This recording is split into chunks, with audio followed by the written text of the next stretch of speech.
Welcome, everyone. My name is Julia Paoli, and I am the Associate Curator at the Power Plant. Before we begin this morning, the Power Plant would like to acknowledge the traditional keepers of the land on which it was built, the Mississaugas of the New Credit, and the Six Nations of the Grand River, the Huron-Wendat, Métis, Anishinaabe, and Haudenosaunee, and any other nations who cared for the land. Thank you for joining us today. I know it's a gray, rainy Sunday morning. It is a great pleasure to welcome you to our symposium, Constructions of Time, Still and Moving Imagery. Our intention today is to consider different ways in which the relationship between still and moving images is mobilized in contemporary artistic practice. Defined through and against one another, the relationship between stillness and motion is fundamental to moving image theory and discourse, and remains a central examination in many artists' work. Today, we'll hear contributions from artists, curators, and writers who will present both theoretical and practice-led approaches to think about this relationship in an age of image proliferation. Before we dig into these conversations, the Power Plant extends sincere thanks to our primary education sponsor, CIBC, and to TD Bank for supporting our TD Curator of Education and Outreach Fellow, a 2-year position for an emerging museum professional. Thank you also to our institutional supporters, the Canada Council for the Arts, the Ontario Arts Council, and the Toronto Arts Council, as well as our partners at Harbourfront Centre, and to BMO for All Year, All Free, which allows visitors free access to the gallery year-round. I would also like to express my sincere thanks to my colleagues in the Education and Curatorial Department for their ongoing support and commitment to this program. Joshua Heumann, Adrian Constantino, Carolyn Kuchling, and Clara Halpern. The impetus for today's discussion comes from the Power Plant's current exhibition of Leslie Hewitt's work entitled Collective Stance. Seeing its Canadian premiere, Untitled Structures is a 2-channel video installation by Leslie Hewitt in collaboration with cinematographer Bradford Young. Provoked by a collection of mid-20th century civil rights era photographs exploring shifting concepts of nationhood, protest, and belonging housed at the Menil collection, the work is comprised of a series of silent, non-linear vignettes filmed at locations significant to the era. Hewitt and Young's close examination of historical matters through architecture, still photography, and body memory move away from nostalgia and reenactment as convention. Through the assertion of the work's contemporaneity, Hewitt and Young's project explores temporality, exposing the tension between still photography and the cinematic experiences of moving images, between past and present, between psychological and physical. A new film installation entitled Stills incorporates footage from Bradford and Leslie's 2010 to 2012 shoots.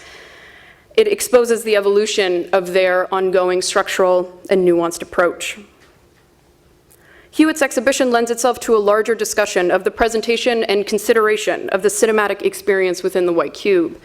The work and its installation foregrounds an interest in the moving image beyond the technology of the cinema, and the exhibition as a whole seeks to engage a hybrid situation between the object within the white cube and the cinematic experience of moving images.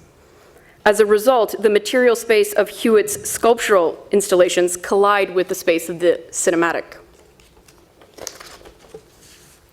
We are currently witnessing a broad range of cinematic turns within visual art practices, as well as a technological shift through the use of computer-generated imagery and techniques of self-presentation. The use and the interplay between stillness and motion must continue to be recontextualized.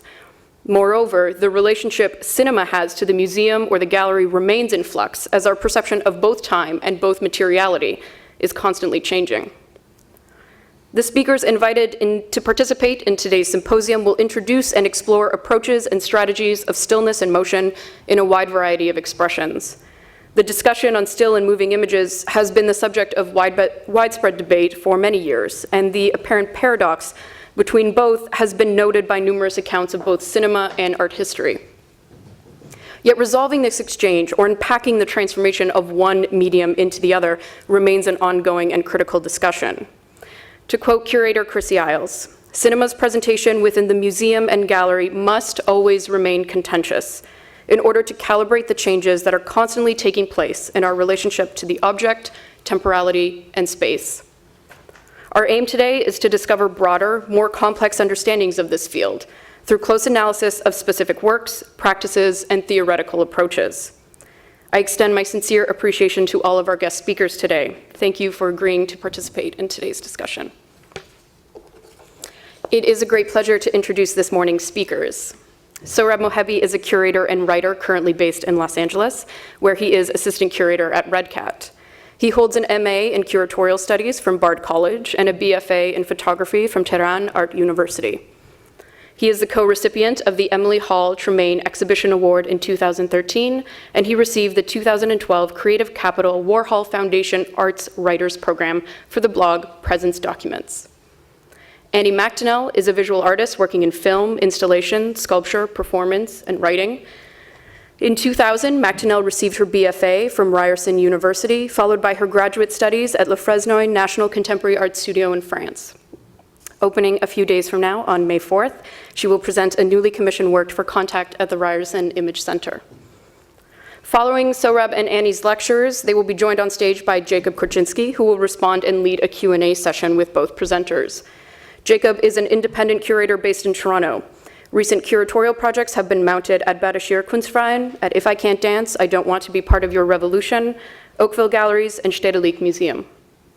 Currently, he is editing a book of writing by Andrew James Patterson to be published by Kunstverein Toronto. Please join me in welcoming our speakers, Sohrab Mohebi.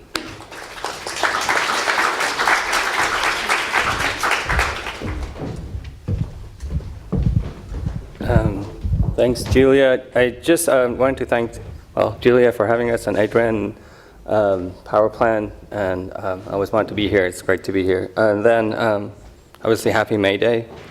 So just 2 points. One, I've been sort of thinking about a lot of issues that I kind of talk about in this essay, but one of the main point was sort of this idea that surveillance is really basically a very accepted form of identification, and there's like a legal structure around it, and essentially sort of associates people's images to people's persons, and sort of that includes sort of faces and likeness in the process of sort of criminalization. Or also I was like interested in what Thomas Pynchon sort of talks about the camera shutter as a guillotine, and sort of Brecht always sort of believed that we should find a new function for photography to save faces from being decomposed by it. But also Julia mentioned there's a proliferation of sort of image production. So here we can basically imagine that photography is no longer just a way to document, but it's just a very sort of becoming more a common way to communicate through images. So kind of, I'm not a legal scholar. I'm a curator, but the thing is within the field, obviously, this notion of indeterminacy is something that keeps us going. So I did some research, and the legal issues that I'm going to talk about is really mainly focused on what I know from the legal discussions in the United States about privacy and publicity.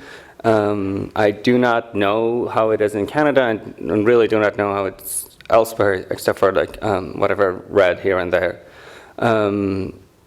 But yeah, I was interested in the notion of right to one's self-image, and sort of thinking about a kind of a proposition that is located between two concepts of privacy and publicity rights.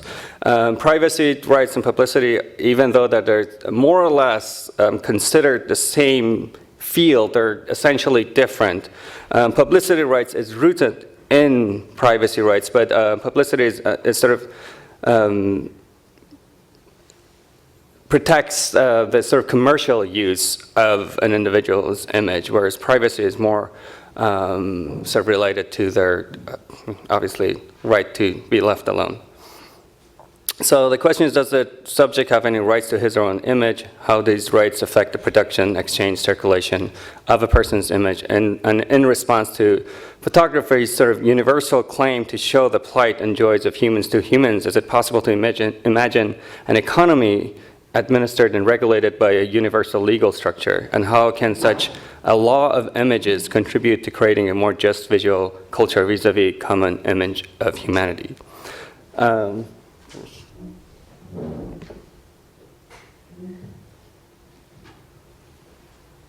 Okay. So every image obviously has a material formation, so every image is, in a way, matter. Aesthetics discusses the surplus of the image, that which makes it beautiful, sublime, or cute, interesting, poignant, affecting, or however adjective we want to use to describe an image generates an emotional or intellectual response in the viewer. But obviously, image is a point in terms of material relations, and part of it, economy, we can call an image economy. So it includes sort of the diverse and interconnected network of producers and consumers. If you think about painting, obviously you can think about anything from the people who make the stretcher or make the canvas or whatever. There's people who send the pigments, or essentially there's a chain of material. And this notion of the material foundation of the image goes back to the birth of art history and Pliny the Elder's sort of natural history. In 77 AD, and this is, I'm sort of quoting Pliny through George D. Huberman's text, and he talks about a judicial and material conception of the image. Painting was no more than a material process to be used in finishing the wax molds of the faces of the ancestors. This process was to achieve extreme likeness. The image, also in advance of any art historical notion, was understood as an molding of resemblance, destined to legitimize the position of the individual in the genealogical institution of Roman gens. And Roman gens, obviously, it's both sort of the ancestry line, but it's also like it's sort of like a private and sort of legal formation. The materiality of painting as a process to create likeness was paired with the ritual of private law that maintained the legitimacy of the halls of ancestor. So there's essentially they're talking about the material and the judicial foundation of the image. Photography is sort of also similar to painting as an expensive material industrial foundation.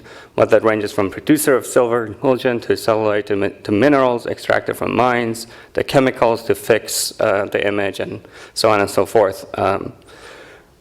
It was essentially photography was enabled by the industrial mode of production and came of age as the economic condition of industrialism became the dominant mode of the production and distribution of goods. So photography is both perhaps a symptom and a metonym for the commodity form. So I was really interested in this sort of etching by Theodore Mauriset in 1839, which is kind of like a couple of years after the invention of photography. And here, as you can see, basically the whole life is taken over by the camera. I don't know if this image is clear or not, but it's full of detail. So as you can see, basically, I don't know if it's clear or not, but there is a camera everywhere. Even that the train is sort of taking a bunch of cameras, and all the cars are turned into a camera. The guy in a balloon, and you can see that at the top of that sort of at the center of the image is the photo studio with the camera on top of it, and the camera is also the clock. So kind of like talking about how that sort of time of labor is being synced to the time of almost like photography in a way. And every action is being photographed. So this is just at the invention of photography. There's a historian of photography, Roberto McGrath, talks about how Mauriset sort of depicts photography as a commercial product and a microcosm of industrialization itself. With photography, mechanical production expanded beyond the walls of factories and became available to consumers en masse. The center of the image is the commercial showroom. Cutting the image in half, it suggests that the photographic studio has become the site of production situated at the center of the cartoon and the heart of modern life. So human actions are all seemingly performed for the photographic image. I really like this photograph, but it's somewhat unrelated. But what I wanted the reason I'm showing that is that this Talbot photograph is important because obviously the two carpenters had to stand still for this image to register. But obviously it also shows that since early on, photography has started to document the daily life. And in a way, I think the relation between this and the previous image is important because it shows that all of these activities are now being somewhat performed for the camera, or in a way, for them to be registered through the camera, they need to somehow submit to its rules. So the image is basically a site of convergence for all these vectors, as that what becomes visible to an eye, an opening, a window to the world, but one is also built out of its own material architecture. It is said that an image covers or conceals what it's made of, but no more than any other commodity, no more than, let's say, a table conceals a tree. It's clear that there's a vast network of economic and social relations that inherit the production of an image. A photographer is just only one of them.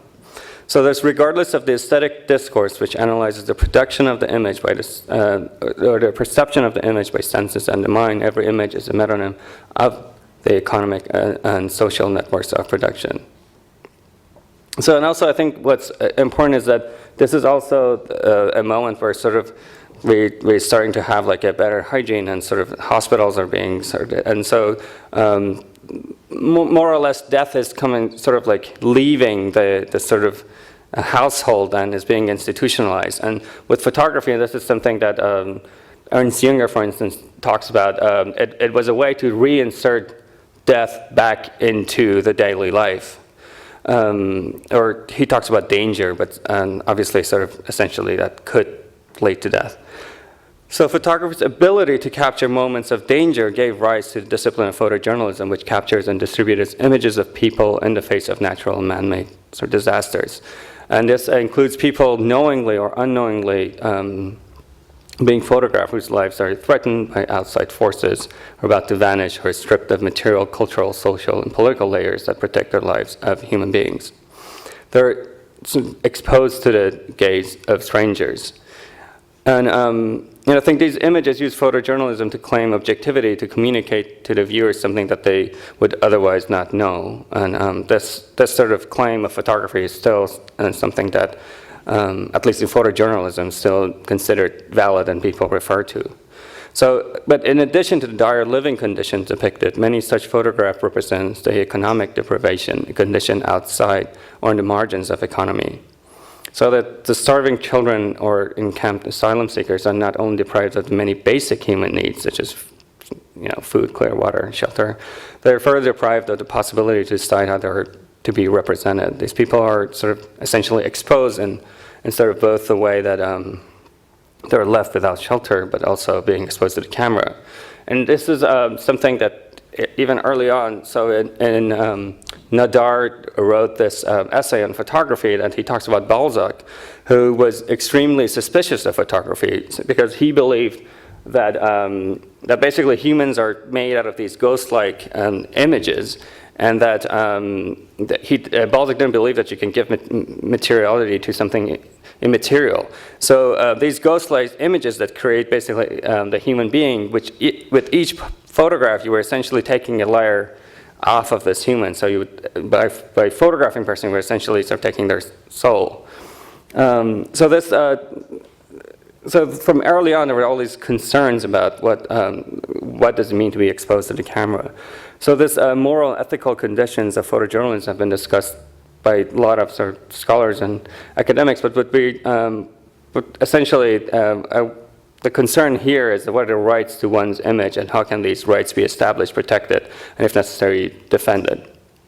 So the protection of one's image or likeness falls under the categories of privacy and publicity law. Susan Bergman talks about how the sort of, let's say, publicity law is a concept that originally rooted in the right to privacy and developed to protect the commercial interests of celebrities. So that was the root of publicity right, which was essentially to protect celebrities. The right to privacy safeguards against injuries to a person's dignity and state of mind measured by mental distress and damages. While the right to publicity aims to protect potential commercial exploitation of the person's identity, image, and likeness, and it's more sort of comparable to, let's say, property rights.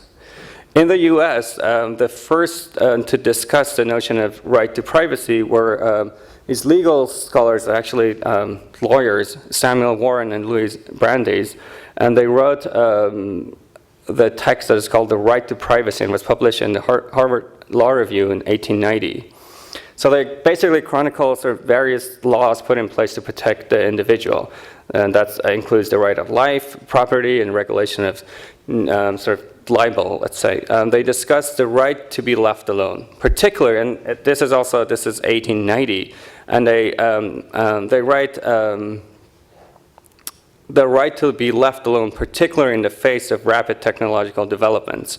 And to my knowledge is that actually Warren was somewhat a wealthy individual, and he had a lot of parties in his house, and somehow some people snuck in and took a bunch of photos, and that's how he started to sort of think about this right of privacy. So they write the instantaneous photographs and newspaper enterprise have invaded the sacred presence of private and domestic life. For years, there has been a feeling that the law must afford some remedy for unauthorized circulation of portraits of private persons. So around the same time, and this is, I read something in Friedrich Kittler's Optical Medias. He talks about that. That's in 1902. There was a German Reich Law that granting citizens the rights to their own image that protects them against the misuse of photography. So these are basically discussions over 100 years ago. Yet cases concerning the right to self-representation are mainly considered through publicity rights. In the United States and elsewhere, such cases focus mainly on the financial interests of the photographer or publisher and whether the subject has any rights to profits incurred by virtue of being depicted in the image. There's a few cases that I'm going to talk about, a couple of them, but the first publicity rights case that was brought to the United States Supreme Court was about it was in 1972. It was a broadcast by a performer, Hugo Zacchini, who was also called the Human Cannibal, and his whole act in a Ohio sort of state fair, in a county fair, was recorded and later broadcasted by a TV channel, and Zacchini basically sued them, and the verdict essentially after it went to the Supreme Court was they did grant Zacchini somehow won the case without actually being compensated for it, but it's an important instance because they essentially they didn't restrict the sort of documentation, but what they said was that it's illegal to sort of show the whole length of Zacchini's performance, and essentially they say if you see the whole act, you're not going to go and see it again in the state fair. But other than that, I think more sort of I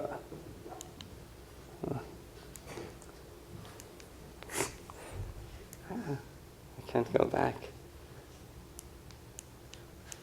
Try that arrow on the keyboard. Here? Oh, no, this is cool. Yeah, try the back arrow. Oh, this is not the laptop that is, oh, got it. Oh, there you go. Back here.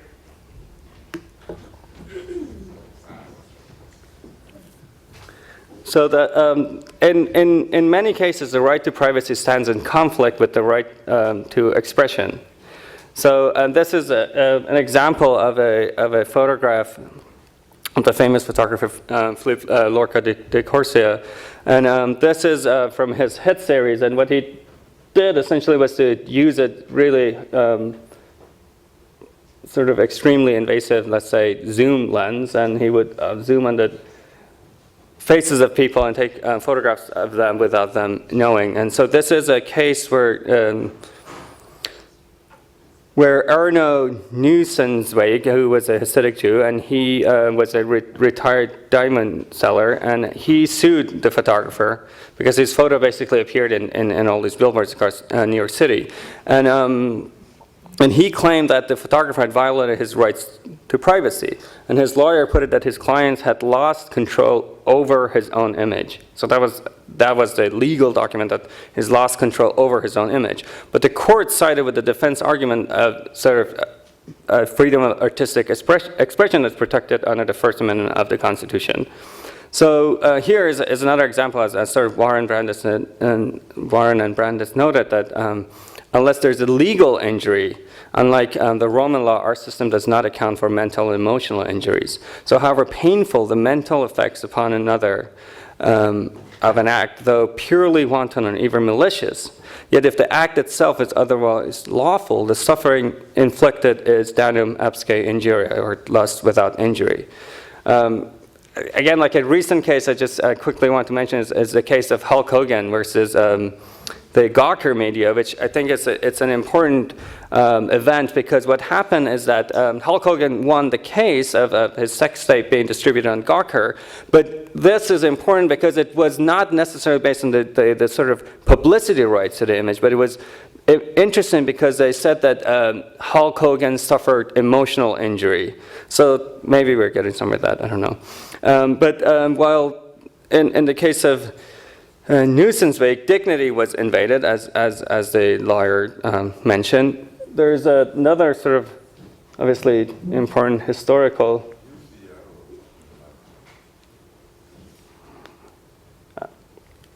another sort of obviously important art historical document is Dorothy Long's Migrant Mother, which was part of the Farm Security Administration sort of project, and she went out to document the plight of Americans in the Great Depression. So this image was taken in 1939 in somewhere in California, and what happens is that there is no mention of Florence Owens Thompson's name, and she mentions, and later in a couple of interviews, that there was an AP in 1978. Thompson expressed how she was exploited by Long's portrait, and she said, and quote, "I wish you hadn't taken my picture. I can't get a penny out of it. Long didn't ask my name. She said she wouldn't sell the picture. She said she'd send me a copy. She never did."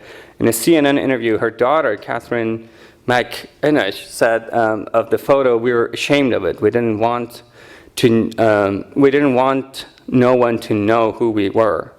So there's another example of some certain kind of, a person losing the right to her image. It's important because MoMA later changed the title of this image. At least they added Florence Owens Thompson to the credit line of the image, which I think it's an important sort of historical sort of revision in that case.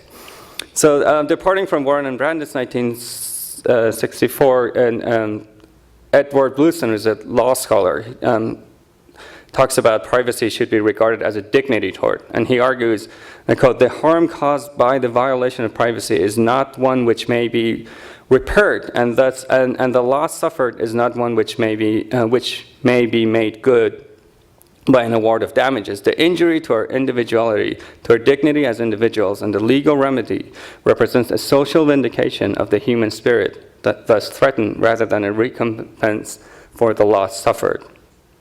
And Bluestein talks about how the Fourth Amendment protects the privacy and thus the emotional and mental tranquility of individuals against government intrusion. The United States does have the legal tradition to protect such rights in civil cases involving similar issues. That's really important. So if surveillance has a legal structure and we can sort of refer to it in the court of law, so obviously there is already established a relationship between a person's image and his or her ownership of that image. But still, these rights are not necessarily acknowledged. Most of the images produced by photojournalism was produced without the consent of the subjects by professional photographers, and with the rise of citizen journalism, an increasing number of amateurs.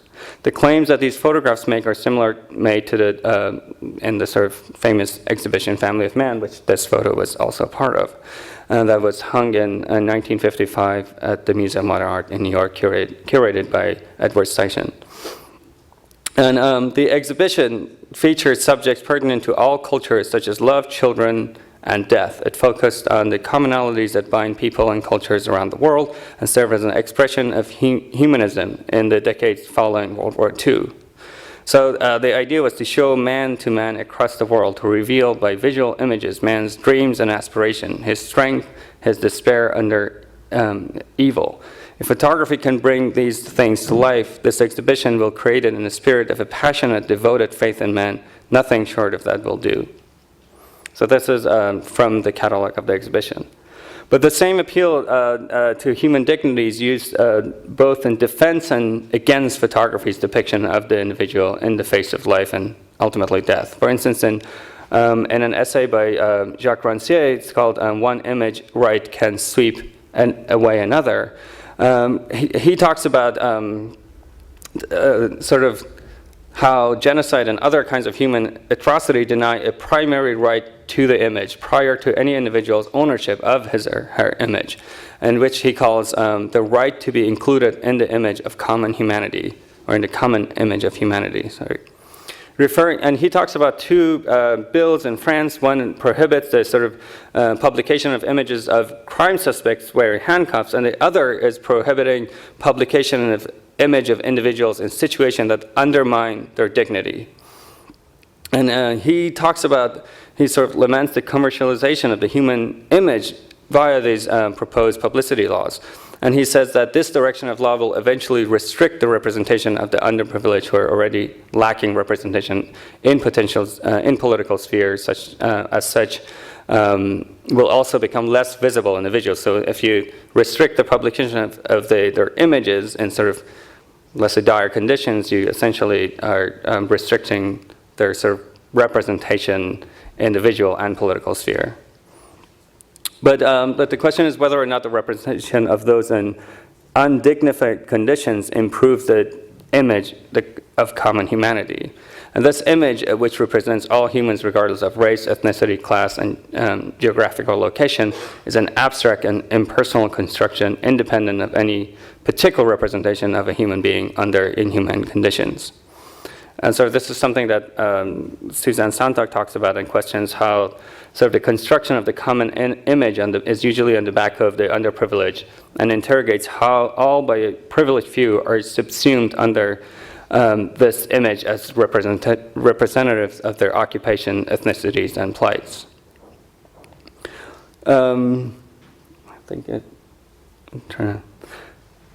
But as we saw in that Mars, that sort of etching, millions of images produced, circulated every day, and the technological advancements have shortened the gap between the production and reception of the image, rendering it nearly immediate in what seems to be a live streaming of life. And news media, with its accelerated rate of transmission and its real-time immediacy, has created a new visual landscape in which image making carries some of the attributes of speech, as the subject and its photograph representation can occupy the same physical and temporal space. But still, we lack a legal infrastructure beyond copyright that defines and distributes the rights of the various agents involved in producing and distributing journalist images. So if we have the legal tools to resolve the notion of individuals' privacy right, including the right to one's image, the question is what kind of framework internationally and locally needs to be developed to implement such a legislative body. So what's the subject sort of share in the image economy of photojournalism? How can his or her image be legally circulated? How can the subject, as the owner, be recognized as the owner of their image by legally remunerated proportionate to the commercial value of the photograph? So how can we imagine what Pliny says, the law of images as a judicial space on the boundary of public and private law? So this is what Pliny talked about as the concept of the image, explained by Huberman as evaluating images as just or unjust, legal or illegal. This concept of the image is one prior to the separation of ethics and aesthetics. So unlike that sort of modern discourse that separates and sort of insists on these boundaries. A law of images and subsequent judicial space can provide a legal framework for the representation of every individual, even if it's denied and operates within the capitalist sort of social relations. These laws will regulate the production and circulation of images and provide a pathway for the photographic subject to pursue rights to their own image and its condition of representation. The sphere of representation is one that operates within the totalizing sort of paradox of the spectacle. But in this sphere, to divert Pliny's discourse, the concept of the image is one of material and judicial foundation.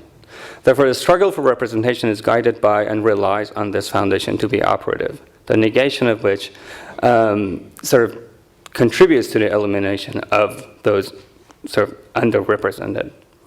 But also the image, and following Georgia Agamben's formulation, an essay on potentiality, becomes visible against its absence. It puts itself forth through darkness into visibility, so from darkness into visibility.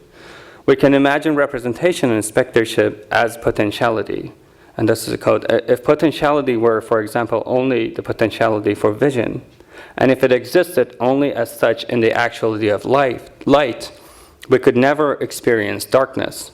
But since we do experience darkness, we therefore have the potential not to see, the possibility of privation. The image economy of photojournalism belongs to the potentiality for vision. It is in the scope of the visible and representable. It falls and functions under the spectacle and governed by the latter's rules of production, exchange, and circulation. The common image of humanity is an invisible, negative image, but one that is measured against the visible, against images of the pain and the suffering. The subject needs to be redeemed from representation, yet occupy its position within it. It needs to surpass being reduced to an example or mere evidence of human suffering, while at the same time interrogating the conditions that create such states of agony. The image violates that which it represents, exists as a battleground through which the subject becomes visible and turns into an abstraction simultaneously. And I'm about to sort of finish, but I think there's Jean-Luc Nancy talks about sort of the relationship between truth and violence, sort of making a claim that both wants to make themselves visible and sort of become, both truth and violence want to become visible. And he says the difference is that the true truth is violent because it is true, whereas the other type is thick double is true only insofar as it is violent. In the second case, truth is reduced to the mode of violence and exhausted in that mode, whereas in the first case, violence is unleashed in truth itself and thus contained in it. So perhaps one can think about privacy rights as a negative double of publicity rights in the totalizing movement of the spectacle. If one can imagine publicity rights as every individual's rights to their image within the contemporary image economy, the right to privacy is the right not to be represented as such, the right to belong to oneself, to be left alone, set apart, not belong to the state or the market. To borrow from Agamben, it's the right to privation. This right to privation is what makes up that abstract common image of humanity and belongs to the aspect of the image that Pliny called dignitas. And this common image needs to be uncompromisingly and constantly constructed, reviewed, and reimagined against its totalizing other. And I guess that's it. I had a bunch of photos I guess didn't get to show. There's one of them. Thanks so much.